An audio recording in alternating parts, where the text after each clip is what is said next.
might be a better way to solve their overall problems long term. So I hope there's On Monday night, there was a group that was gathered, and it was decided there would be a spokesperson. Do you want to actually sit down? I don't know if the questions are still relevant, changing in the plan. But Scott was volunteered or voluntold that he wanted to ask. Voluntold, he was voluntold.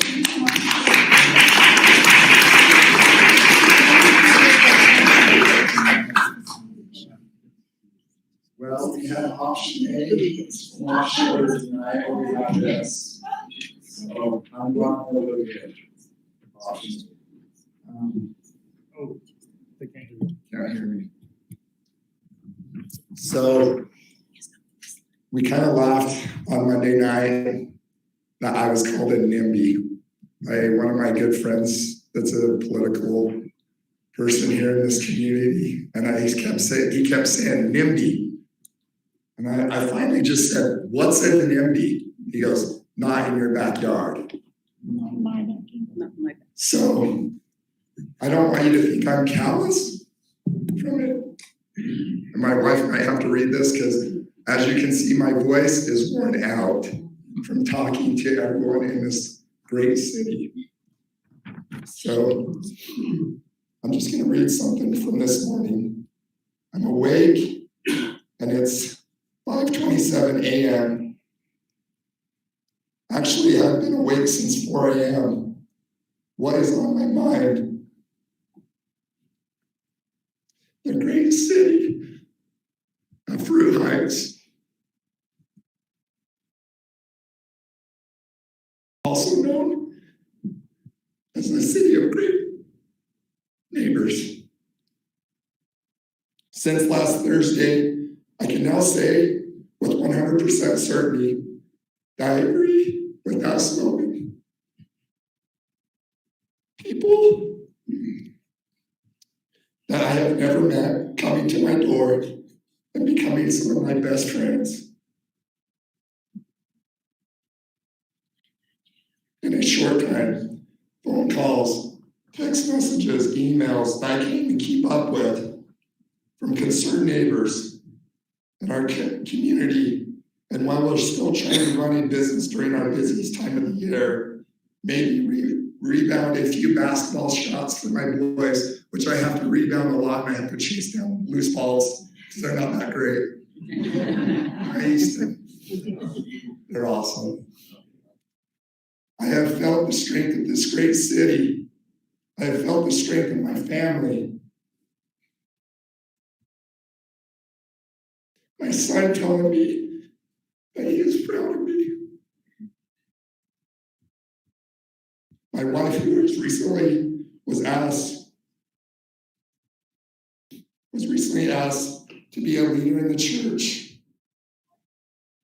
was very concerned with that I was being vocal about my opinion. She was worried that it would divide. I told her I would not divide.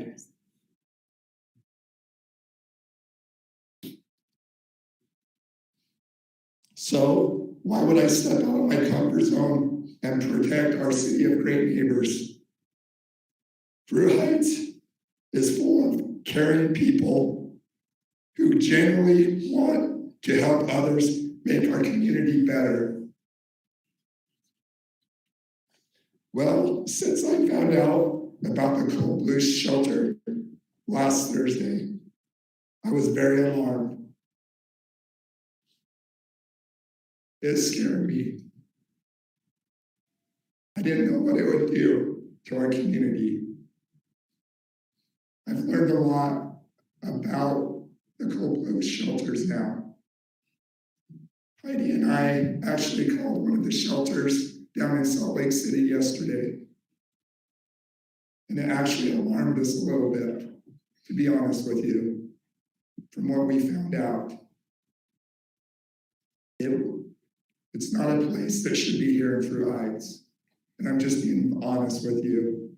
I looked at both sides on this, and it's just not a place for it. All I did through this whole thing was I just kept moving forward. Every time I felt like there was a roadblock, somebody would call me. Steve Petty calls me on a Sunday night, and we talk for an hour and 20 minutes about our awesome community, how awesome. We have so many great, caring people there. Jen Daly coming and talking to us and giving us some very well needed education on what that homeless population is about. Thank you, Mary, for setting that up. Always remember it wasn't my meeting. That's right. I want to thank Pastor Kraft for listening to the members of our great community. I notice now when it gets cold outside, I think about the less fortunate.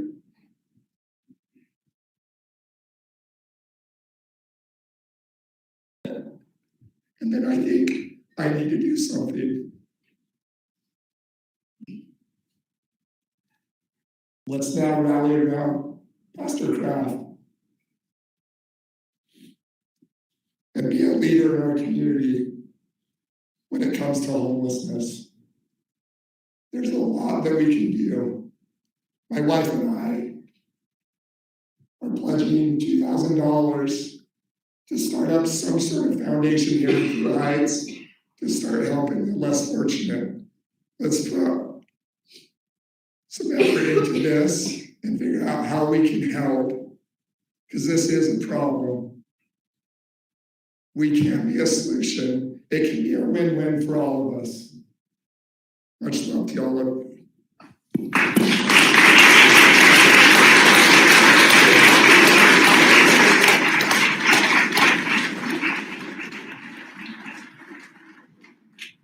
Just to add another statistic, by the way, I know for sure that when we say numbers and statistics, just as Scott just said, that's a person.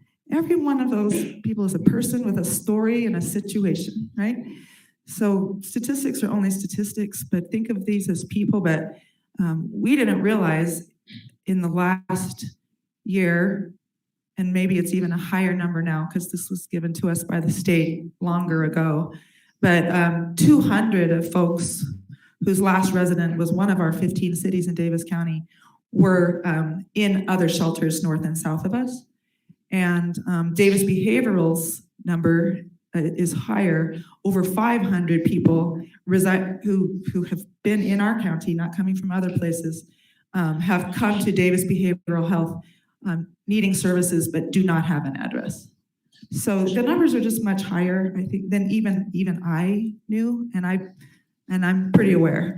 So hopefully that helps to know our numbers. Yeah. Lorraine? Yeah. Hi.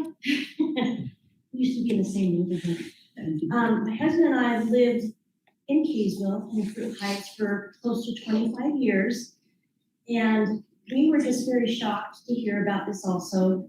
We were wondering how, I know that a number are people, but how many homeless are in Kaysville and Fruit Heights area? And how many are in a different city where maybe the more people in that city would need a shelter more so than in our area where there's not very many homeless? Yeah, the code blue that, oh yeah, the state has a heat map, show Lori.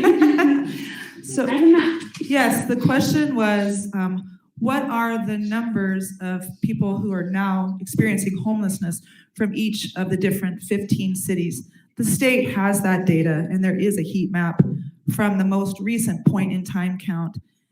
Across the nation, a point in time count happens on the last Wednesday of January. So in the cold of the winter, where all counties working with all the community partners count folks inside of the shelters, if they have shelters, and they also have teams that go out at 3 a.m.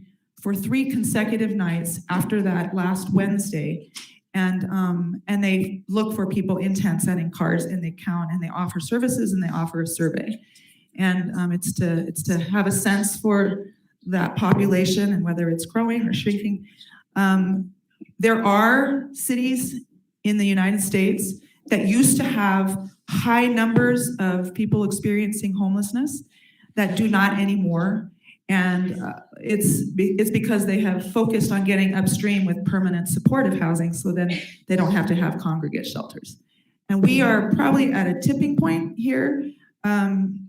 So it tends to grow with population. It also, the biggest driver is actually the cost of housing. Does everyone understand what our cost of housing is done in the Wasatch Front and in Davis County? We are now, I think, the 3rd most expensive housing market of any state in this nation. So that's a big driver.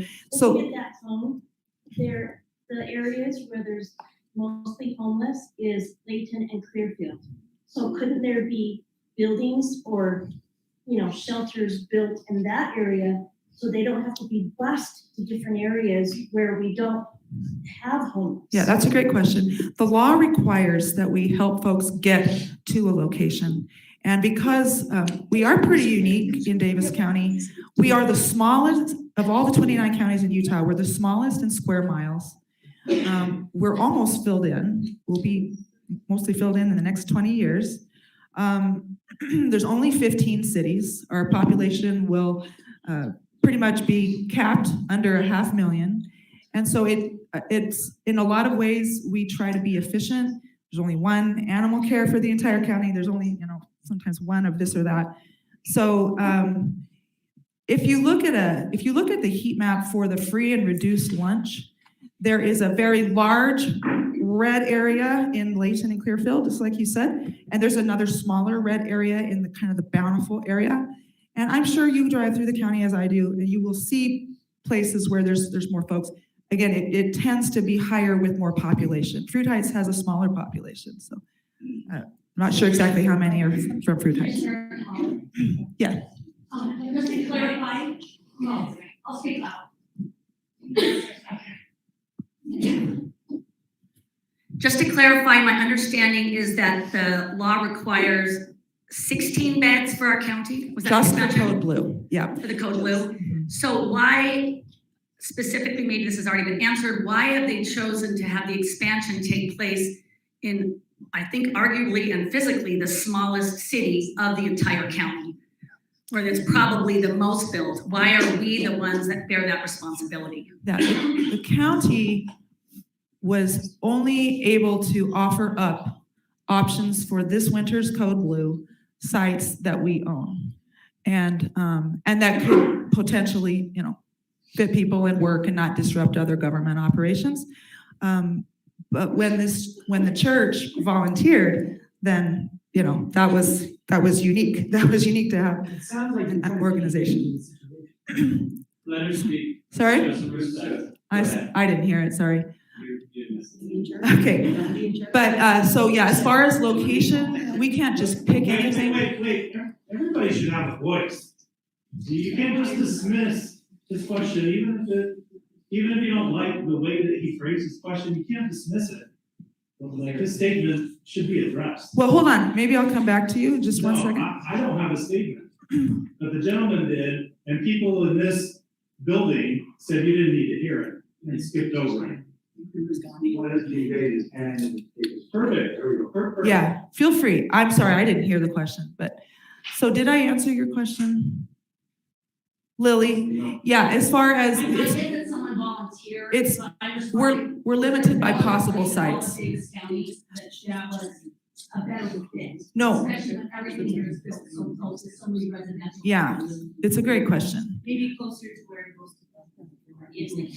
Oh, obviously, that would be ideal, but we are limited to the sites that the county has control over.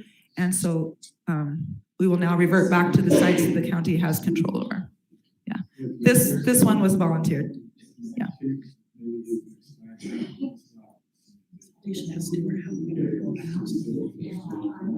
Yeah, representative wants everyone to know that this code blue warming is still just a temporary for this winter. Is that what you are in? Yeah, a permanent comprehensive site, we still don't know where that will be. Yeah, we've been trying to find places up for sale. It's hard to find places up for sale that look like they're in a good area for services and for transit, those kinds of things. And hang on, there was someone who's been waiting patiently. My name is Randy Stevenson. I've lived in Farmington pretty much all my life. Left when I served in the military, but now I'm a member of Fruit Heights. The city or the county owns the Farmington Fairgrounds. You guys have buildings, you have infrastructure, you have everything there. You just dropped, I don't know how many millions on a new building. Why can't it be there? There's a buffer between all the houses. You have police response there. You have the infrastructure, you have tracks, you have everything. It's a simple fix. You have the land, you already have the buildings. You can put up 100 cots inside of one of those buildings right now. I don't understand why this is such an issue, I guess. Yeah, we have sites and we're ready to use them. It's not on our list because there's already things happening inside of there, and they actually are groups that have paid money to be able to reserve space. But there are a couple other good options that will probably become our options now. Thank you, ma'am. Yeah, you bet. Let's see, I've lost track of maybe who is next. I'll maybe go both sides of the room. How about, yes?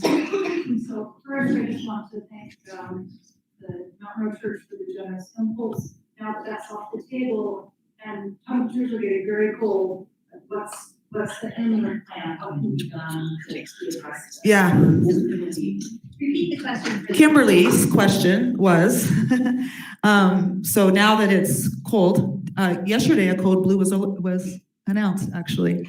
Yesterday was the first one of the season. Yeah, I too. I drove by the church multiple times in the last few days. And if there would have been a car there, I would have stopped and I would have found you.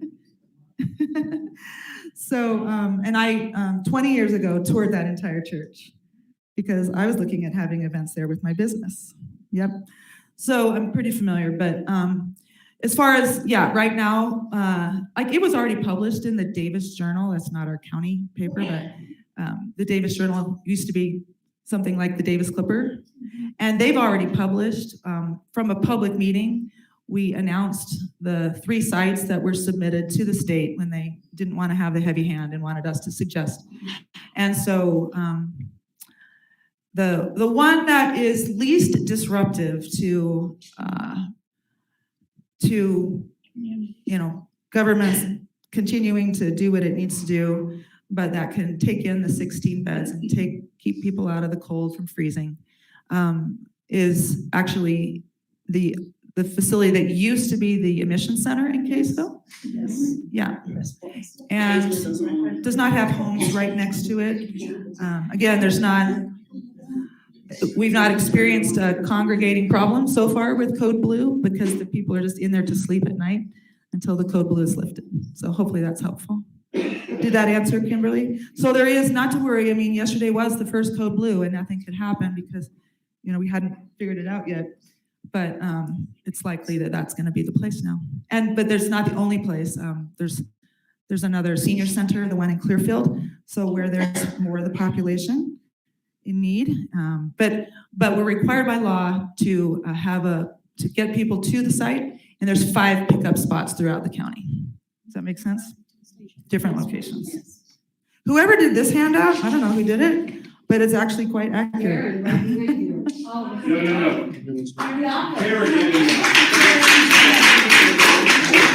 Yeah, and yesterday in our local homeless council meeting, Ryan, who has talked about, who's been a tremendous help in this effort, he passed out to our local homeless council the Code Blue stops.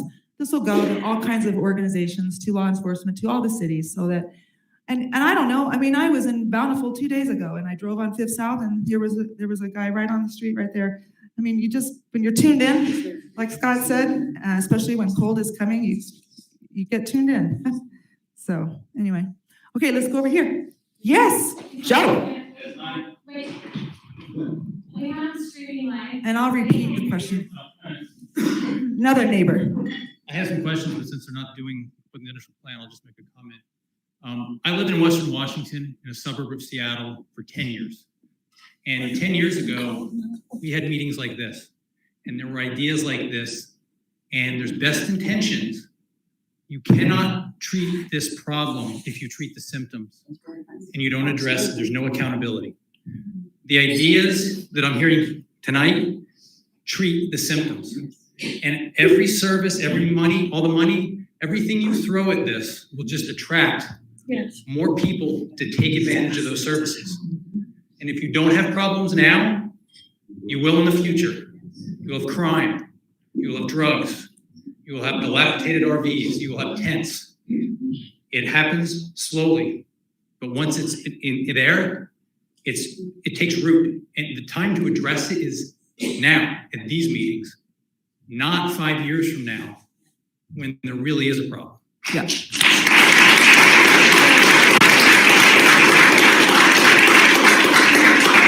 I would just ask that the county and the city consider that when they're putting out services. If there's no accountability, the problem's just gonna get worse. Two things. I'm sure many of you, like I, have been to other cities where a do nothing has really gone wrong. So that's not an option. And I had, like I said, a lot of shock and disappointment when this law passed and we hadn't been able to work together with the state. And I felt relief and I saw the light at the end of the tunnel when I visited Switchpoint in St. George in May, right after that law. And if you have a chance, go online and look at Switchpoint, or when you're down there, go visit and tour Switchpoint. They have opportunity with accountability. And the lady who started Switchpoint 10 years ago, they have fantastic outcomes of most people stabilizing and leaving in 30 days. And it's because there are expectations to get at the drivers of homelessness. And she actually says to folks, I'm not gonna work harder on your homelessness than you were working on your homelessness. And so it's super motivating for folks. And there's a lot of programs actually like that, Red Barn. Different group, similar accountability expectations. They're just fantastic. And they get at the drivers of the homelessness or the criminal mindset, and those kinds of things work. And we are determined. I mean, when the law passed, just like all of you, I had the visions of what I've seen not working north and south of us. It's actually an issue I started to follow back in 2016 when I did my first point in time count. And I can tell you right now, we're gonna do it, best practices, and we have one example, 10 years in our state, Switchpoint. Check them out, they're amazing.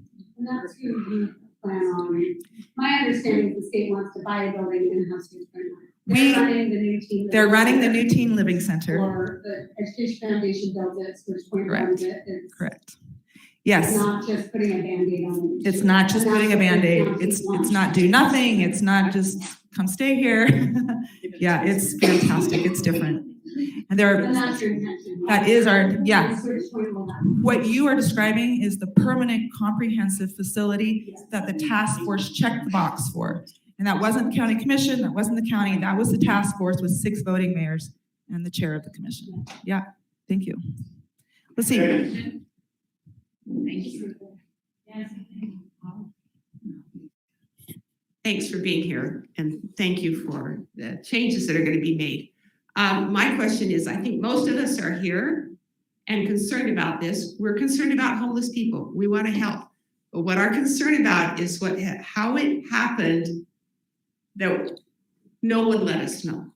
And, you know, when you're doing this to other communities, what's your plan to be transparent to let the people who would be affected by it know about it? We didn't, and that's why we're here. Sure. So, in this case, in North Salt Lake's case, it happened just really rapidly. And we did let city leaders, like in North Salt Lake's case, I'm the one who called. And as soon as Switchpoint put the earnest money down, or as soon as I heard they were going to put the earnest money down, I called the city manager and the mayor myself.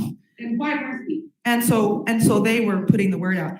In this case, the county got word about the church pretty recently as well. At least I was pretty recent when I heard about it. Oh, really recently, like a couple weeks. Yeah, a couple weeks. It's just a couple weeks, why didn't we know for a couple weeks? Well, again, The county, in fact, I got a great text from another resident who knows me, and they asked that same question, why didn't we know? And we said we had no idea when the church volunteered that it would go sideways. We didn't know. So just like the pastor described, you share, you don't try to preempt. It wasn't necessarily the county that goes and talks to everybody. And I think the city's probably been doing the best that they can. No, I talked to Wayne Niederhauser, who's the state point man for a lot of this. He is the guy. He is the executive director of Office of Homeless Services. Yeah, it was probably 2 hours ago. He had just found out about the change we talked about earlier. The journal knew about it, and they wrote about it, and they mentioned the church as a private entity. They did not even put that in as a name. They gave the other two spots and then said a private entity. They had that. Well, I might have missed that they said a private entity because I saw only the 3 sites, and it was pretty much right after that when I heard about the church. Yeah. So, and the transparency is not a good thing. We realize that. And we take responsibility. Probably hit the wrong way. Yeah. Honestly, I think that's why we're most frustrated with our government right now. And not to be rude, but our city government as well as our county government totally failed us on this one. And I didn't really want to bring that, and I'm not trying to divide, but we have to be better as a government in those situations. We need to be transparent. We cannot have a mayor that says there's no transparency. That's just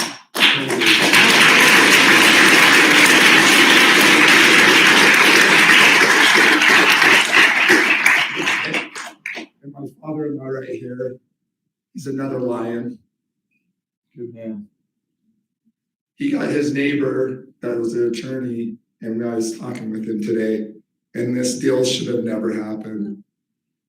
If you do realize and you read the bylaws, or you look at the zoning for a Code Blue shelter, it needs to be 500 feet from any public location. Church of Jesus Christ of Latter-day Saints, 140 feet from that place, from the Mountain Road Church. A bus stop, 55 feet. City Park, 304 feet. Who looked at that before they determined this? The playground. The building has to buy like 500 feet. city codes. The state code. It's right in there. No, and we had no, and our sheriff did not come and look at this location. You guys did not make them aware of that. Have them come check it. We have an abandoned house right below the church that a good member of our city here watches over that location. He drives his car. I think he's 93 years old is what he told me. He came and knocked on my door the other day and goes, Scott, you need to come see this. People would squat in there, literally. And that has been open for 4 years, abandoned house. I walked right into it. These are issues in our community that we need to address.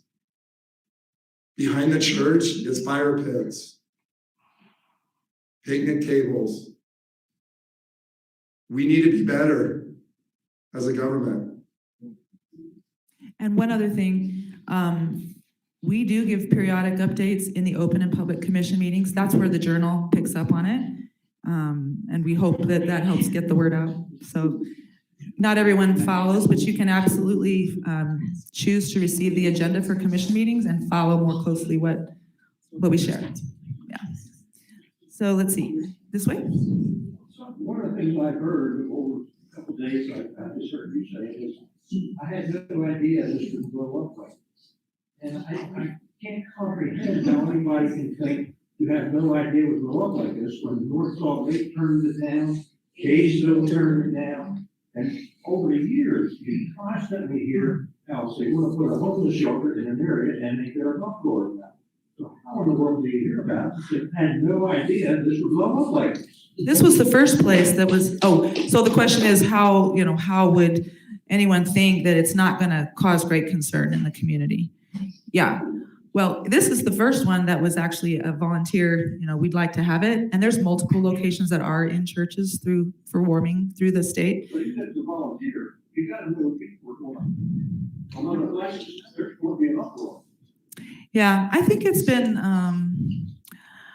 pretty challenging that it didn't go from ground up with a local homeless council having the opportunity to you've heard of how challenging it is when people top down as opposed to being able to work on something with the people who are actually hands-on and then build it from there. As long as it was in the task force up until August 1st, those meetings by law they were not open in public, and that was pretty problematic.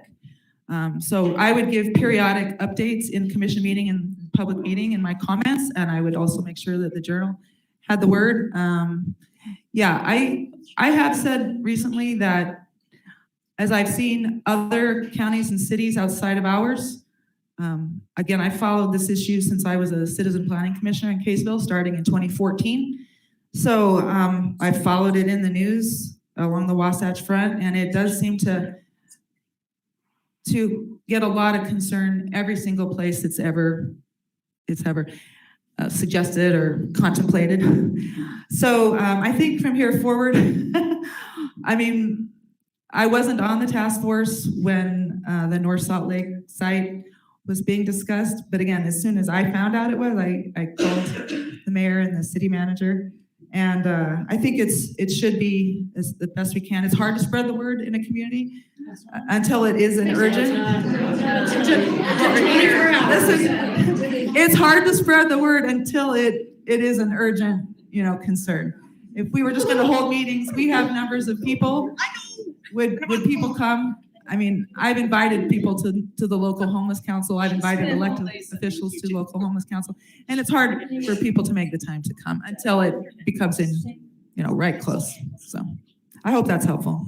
So, back here? Yeah, I don't know if it's working or not. So I actually work in homeless services, and for the state or? So it's private. It's a nonprofit organization. Nice. And I just want to say that we really, really feel for these people. And there are many, many people that are good people that are in really, really hard situations. And we really, really feel for them. But homeless services is a lot more complicated. Even a Code Blue shelter. We run a Code Blue shelter, and it's far more in depth and far more complex than people think. Oh, they'll just come in, they'll stay the night, they'll leave in the morning. I wish it were that easy, and I wish it were that simple, a great way to solve the problem, but that's not the case.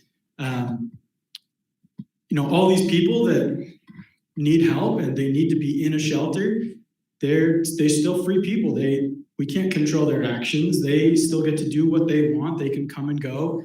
If we bus them in and they come in at 7 and they plan on leaving at 7 a.m. in the morning, they might leave, but they might not bus back to where they came from. They might just hang out right around the church. And it's unfortunate, and I feel terrible about it, but one of the realities of the situation is around every single one of the homeless shelters we run, the area is negatively impacted. Many of the businesses have to have their windows boarded up because they get smashed. There's drug paraphernalia stuck all around the rooms. Our shelters, we don't let people bring drugs and weapons in and things, so they know that they can't do that. So they stash them in the parking lot across the street, and people run across those things, and there's violence. And I really feel for these people. But if this shelter goes in, like the other gentleman said earlier, it's going to attract more, right? If you subsidize something, you will incentivize it. It will grow, and it'll be 16 people this year, but maybe it's 25 next year, and after that it's 30. And I run a company, or I help run the company, and we help hundreds of people, and we do really good work. It's a wonderful program. And if anybody really wants to help, please, we need help. We need more people. If you need a job, if you need money, please, we can help. But there's year-round shelter then? We run a code blue and we run year-round shelters. We run permanent supportive housing as well. Must be not outside of our county for code blue. Yeah, and so, but the neighborhoods where those shelters are negatively impacted. The property values will drop. There will be an increase in crime, and it's not going to get better, unfortunately. Wayne Niederhauser has said that in Davis County, if we can help our folks in the permanent supportive housing model that's not an emergency shelter, that could work for Davis County. So we're keeping our eye on the prize. Yeah. Okay. I was just going to add, I know that this is like, it was a private agreement between the county and the church, but the people that live here are still going to be affected. So I still feel like they deserve to make their voice known in this manner. And I still think, even though it is a private agreement, they should still make a decision. And the people should still get to decide whether it goes through or not.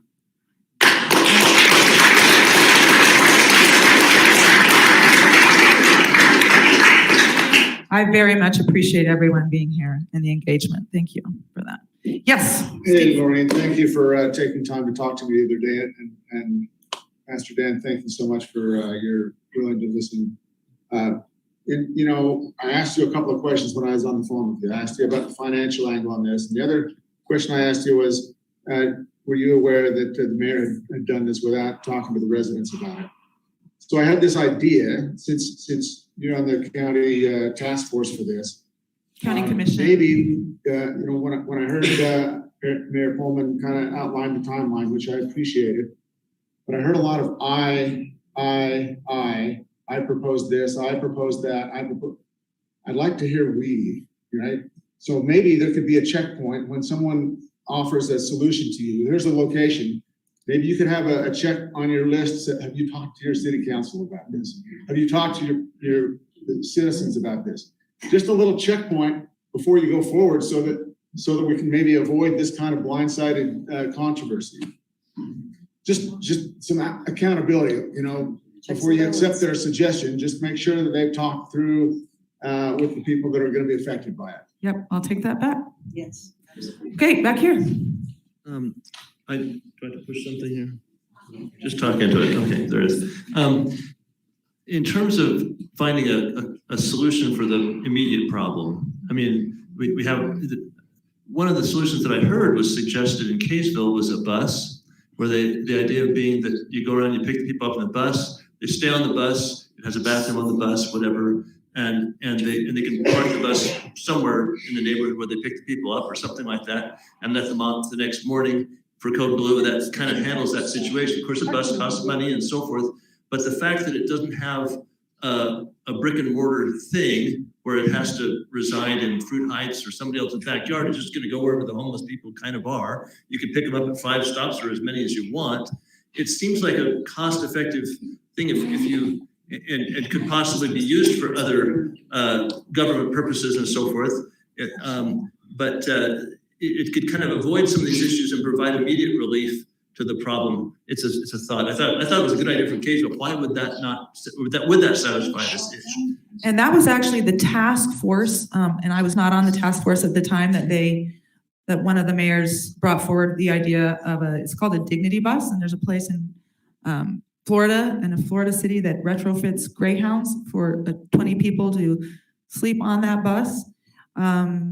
So that was the plan that the mayor said did get rejected by the state. And the official reason that it was rejected by the State Office of Homeless Services is because I think the cost of the bus was around $180,000.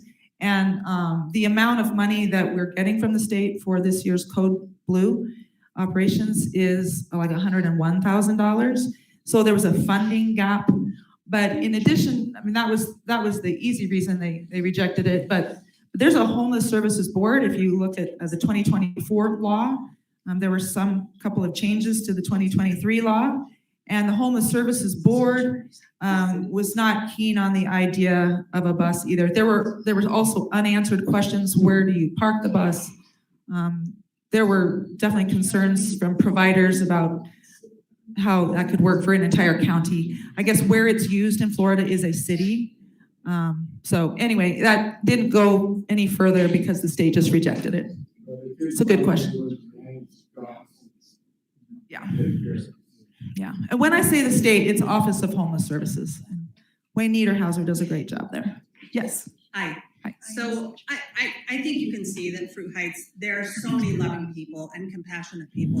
I think where the frustration comes is from our mayor saying we didn't need transparency and our city council keeping this from us. And so how do we ensure that this won't happen again within our city government? Do we have that guarantee from our mayor and from our city council? I think that's where we want to be included in that. And I'm. Where is he? Where is the mayor? Mayor Coleman is downstairs right now talking with the individuals that are downstairs. And this has been a discussion, and it will continue to be a discussion on how we get this information out to our community and make sure when these things are, anything happens. We tried to do things with Truth and Taxation this year. We did videos, we did all sorts of things, trying to get that information out to the public. It's never done. So we are learning. Yes, this was not a good example. I will agree with you. County's learning too, and it's parts of the law require state to do things, require county to do things, require a task force to do things. It's been a little bit challenging. And it's a challenging topic and issue to help with, yeah, but important. Yes. And speak as loud as you can, but I'll repeat it. I understand that the church decided not to do it. What would have happened if they hadn't decided to do it? And who was the decision makers to actually say this? It seems like we all feel that it was, obviously there was a lot of reasons why it was a terrible decision for the site. And so who's like that? I think the church didn't go out and do press forward with this site. Yeah, great question. This little flyer that I was impressed with, it has right at the top of it, the state of Utah names the Fruit Heights Church as a warming center. This is the Office of Homeless Services. I mean, they didn't come tour it. They heard a church volunteered. And there are, again, are other churches who have done warming centers in other places. And so, why are they doing this? What was that? Why are they doing it in a neighborhood? So what if the pastor didn't back out? What would have happened to us? How is it conceived? Well, if this just happened again next week, the meeting is fantastic, and these meetings have happened everywhere. I was actually in North Salt Lake. They asked the county commissioners not to come, or I would have been there. In Kaysville, I had a packed room with the city at a city council meeting to help people come and learn. And if they missed the stuff in the Davis Journal and they didn't follow it in commission meetings, this is the opportunity to come and be able to get your questions answered and give feedback. So are you someone that's going to feedback back, or who should I be there? Who should I reach out to say that I don't think this process was done? In specific to Fruit Heights? Office of Homeless Services? You could certainly look up Office of Homeless Services. The Homeless Services Board, I went to the meeting when they considered the North Salt Lake site. They delayed their vote until more people got to talk about it in North Salt Lake. So give them credit, right? So as far as feedback, if you want, you could send some comments to Office. Now it's gonna spread among you guys a lot quicker than it's gonna spread through the government agencies. So I just want to add one more thing while I'm sitting here. I will tell you, at council meetings, we average 1 to 3 people throughout the year to come to a council meeting and hear what's going on. And so part of that is please be involved with our city government and be here to council meetings.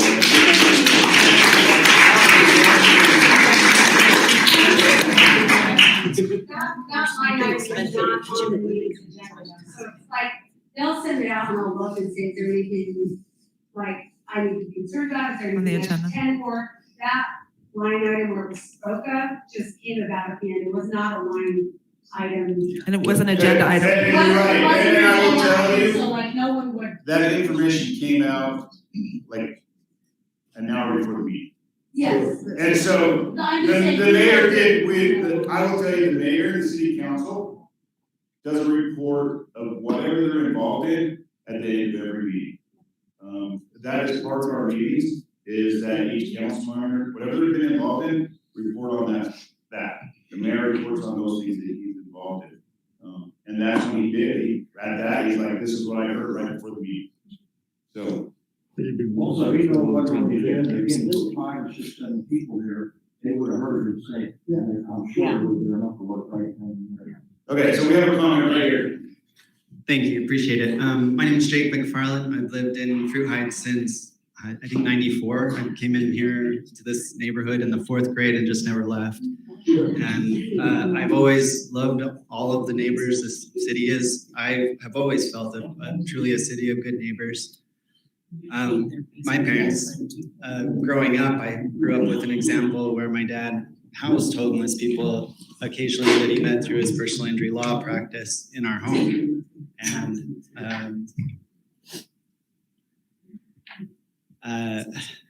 my comments may be a little bit different than what I've heard so far. There's been a lot of enthusiasm here for the process in which this was decided.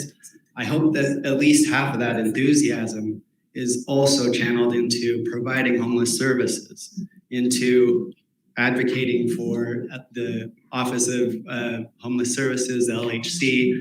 I hope I see more and more of the faces that I see in this room at the Utah Food Bank and at other places where they can truly do good and help.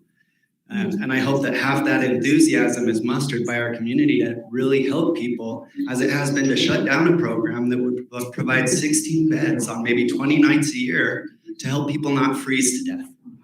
And that's really what this program would have done, right? And if there were people lingering around afterward and that is the price of preventing senseless suffering, I think it's a cost that the city of good neighbors should be more willing and more open to.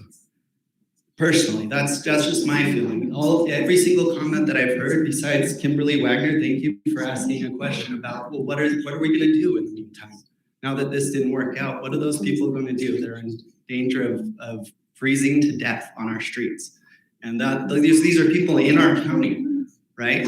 From what I understand from the Code Blue handout, these are people in Davis County that are experiencing homelessness, that on a handful of nights of the year, when they're in danger of freezing to death, would have a place to stay warm. And so I'm really today disappointed in my community, and more than anything. That's all I have to say. Thank you. And I know that the city is gonna, not keep it going forever, but I invite you. I'm pretty easy to find. A lot of people in this room have my cell phone number, plus you can find me at the county and, they'll share it. If you have additional questions or want to know how to help or get involved, by all means, reach out. Can I have one more question? Can I make a statement? I'm so sorry. I went downstairs because there's a lot of people downstairs that could not hear anything. So I've been downstairs for the last 30 minutes answering questions. So please don't think I ran out of here. I apologize. Oh, you did? Yeah. Okay. So I have one more question, and once again, as a city, thank you for being involved. Thank you for everything that you've done. But once again, remember, we are the city of good neighbors, and we need to be good to each other.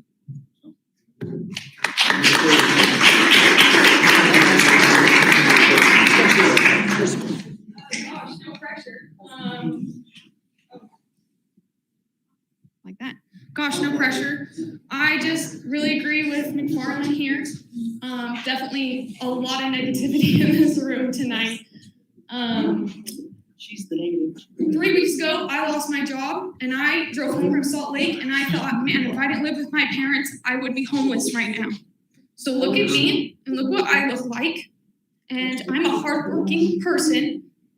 I live in Davis County and I would have been homeless unless I had a room in my parents' home. So when you think of homeless people in Davis County, I don't think you should be thinking of 10 cities on 13th, okay? When you call the homeless shelters in other major cities, yes, there are major issues going on there. But 16 people, and as our lovely representative up here has said, is typically from abuse. They're trying to escape a negative space, or they were raised in a negative household. And so when you're thinking of the people that are gonna stay at the city, maybe a few percentage would maybe have a bad of drugs or this or that. But I know that just as McFarland has said here, we have housed people who would be homeless. And they're not bad people, and we've helped them. And I know for a fact, many people in this city have empty rooms sitting there. And so maybe it's not a homeless shelter where they can all gather and do the things you don't want them to do. But maybe you are personally helping someone individually, creating a relationship and helping them on their way. Maybe a check into a nonprofit isn't how you want to go, or you don't want a shelter right here, right next to your neighborhood, but you can surely go out of your way as City of Good Neighbors and find someone who needs help and not be judgmental of their circumstances. And that's, I don't have a question other than hopefully we can come out as a city and work with the homeless team here and create some sort of graphic or info thing to help direct you into what you can do to help. But on a personal level, I encourage you guys to have a little bit more positivity towards this situation. And that's all I have.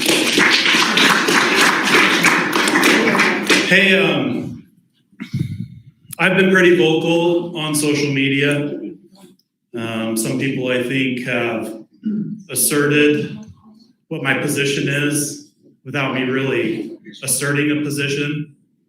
I do feel like words matter.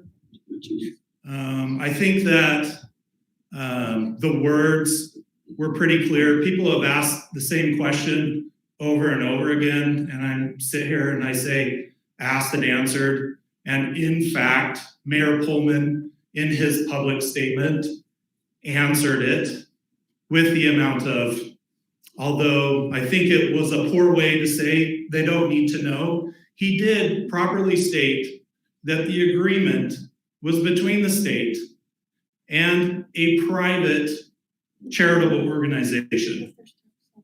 The majority of people in here also participate and belong to a privately owned charitable organization. And I'd like to read something that I think the majority of you probably have memorized. And I should have it memorized, but I'm going to read it so I don't mess it up. We claim the privilege of worshiping Almighty God according to the dictates of our own conscience, and allow all men the same privilege. Let them worship how, where, or what they may. I believe that the Mountain Road Church was attempting to worship the way that they wanted to according to their own conscience. I believe that we, as members of Fruit Heights, hyper-focused on the wrong thing. We should have done what we say that we do, what we wear on our bodies, because we made a commitment to do that and support him. And as far as the transparency question, you're like, who didn't ask this, who didn't ask that? This is gonna be a little bit flippant, but we have, in the first ward on Saturday, we have a chili cook-off activity that is quoted as the Holy War to celebrate that. Were you aware that the neighboring church, the private entity, charitable organization, were they transparent with you that that activity was going on, that you might be able to share it to your other members? So my question is, and some of you are making funny faces about it, but we have to be self-aware. If we truly are saints of latter days, and that's who we propose that we are, we can't say one thing and behave differently. We can't bully other churches because we're upset with the decisions that they made. We have to be better. That's it.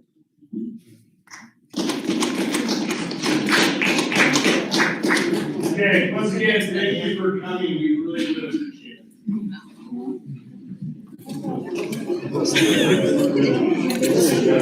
it.